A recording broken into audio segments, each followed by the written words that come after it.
السلام عليكم ورحمة الله وبركاته. حبايبي، النهاردة هنعمل إن شاء الله كنافة في الطاسة وعلى البوتاجاز من فوق.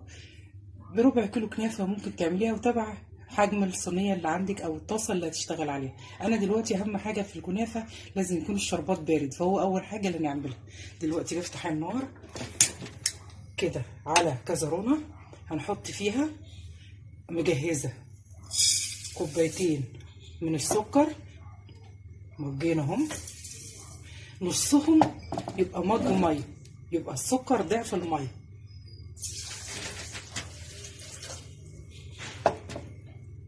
وهنسيبها تغلي، واول ما تغلي هعصر فيها نص ليمونه، وهنزل عليها معلقه عسل نحل، وتغلي غلوه، واوطي عليها واسيبها تاخد وتدي مع نفسها 5 دقايق. هيبقى شربات تقيل معقول. اسيبه يبرد وابتدي نشتغل مع بعض في الكنافه. ودلوقتي حبايبي اهي ابتدت تغلي، هعصر عليها نص ليمونه، واروح جايبه عسل نحل معلقه كده حلوه، بسم الله، وانزلها. طبعا بتخلي الشربات يربط ويبقى جميل ويعقد حلو.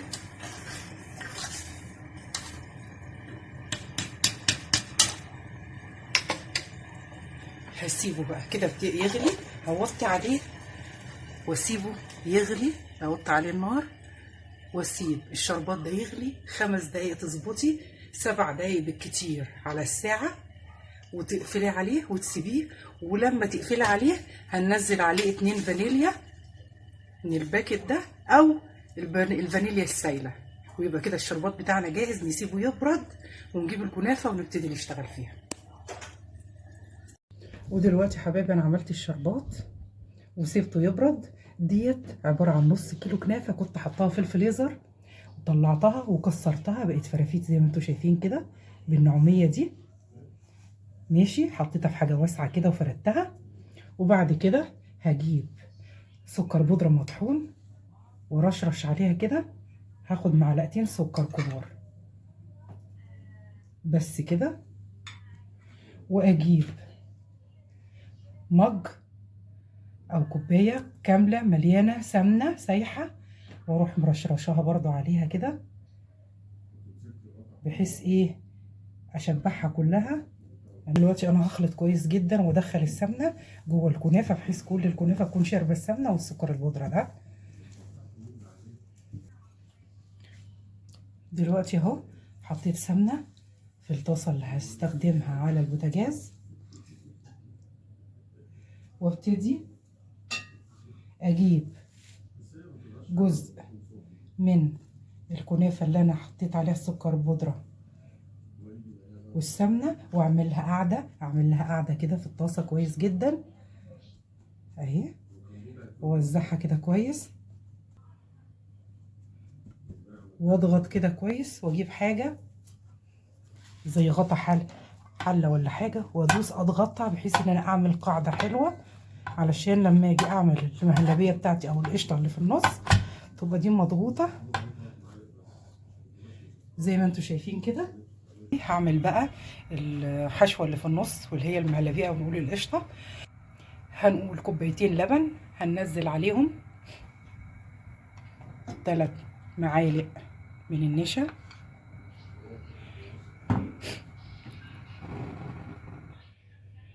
وكيس كريم شانتيه من دريم جميل جدا، بيدي طعم حلو قوي، يخلي الحاجه غنيه وطعمها لذيذ. وابتدي ادوب بسرعه كده قبل ما اللبن يسخن.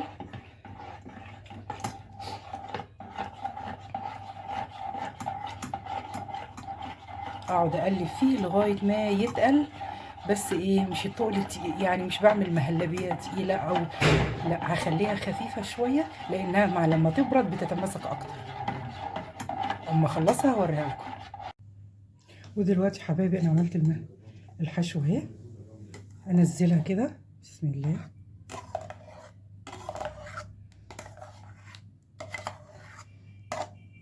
واحاول افردها. وانا عملت جناب في الصينيه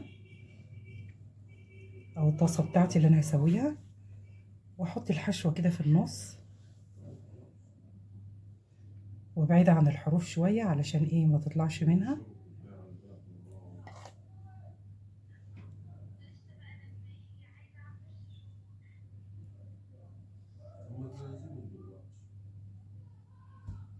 اجيب الحشوة بقيتها واحط كده بالراحة وانزلها عليها. بسم الله.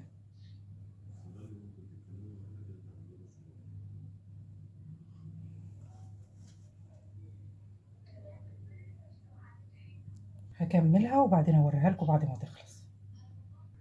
ودلوقتي حبايبي انا حطيت بقية الحشوة على الوش واضغط بخفة جدا علشان ايه الحشوة اللي في النص ما تطلعش، واسويها كده كويس، واروح على البوتاجاز على نار هادية جدا ومن الاطراف، ما احطهاش ما وسطنهاش على النار على طول، لا الفها داير داير كده. احاول دلوقتي اسويها واضغط كده بخفة بحيث ايه يبقى شكلها حلو كده. خلاص انتهت. اروح بقى على البوتاجاز على النار هاديه. دلوقتي شايفين حبايبي النار عامله ازاي. اروح انا بقى مش هحطها في النص كده على طول، لا اجيبها من الطرف كده او وسطنها، يعني شفت النار اهي، واقعد الف فيها داير داير ثواني على كل حته، واقعد الف فيها بالراحه واحده واحده لغايه ما يبان من الحروف انها احمرت. اروح جايبه غطا حله ولا حاجه واروح قلبها عليه واوريها لكم. الف كده واقعد دقيقة واقل من دقيقة على كل ناحية والف الف الف لغاية ما تحمر من تحت كويس. فضلت ادور فيها برضه. ودلوقتي حبايبي فضلت ادور فيها برضه كده حوالي 6 دقايق من كل اتجاه. دلوقتي هنقلبها بقى القلبة التانية على الوش التاني بتاعها برضه نفس الحكاية. بسم الله. اهيت حبايبي قلبتها، نحطها بقى في الصينية.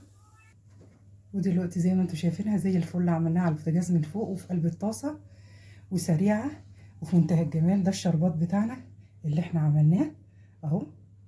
نسقيها بقى وهي سخنة وهو الشربات بارد. بسم الله الرحمن الرحيم. انزل. وخلي بالكم المهلبية انا ما عملتها من غير سكر. ليه؟ علشان الشربات ده كفاية ايه يخش جوه الكنافة.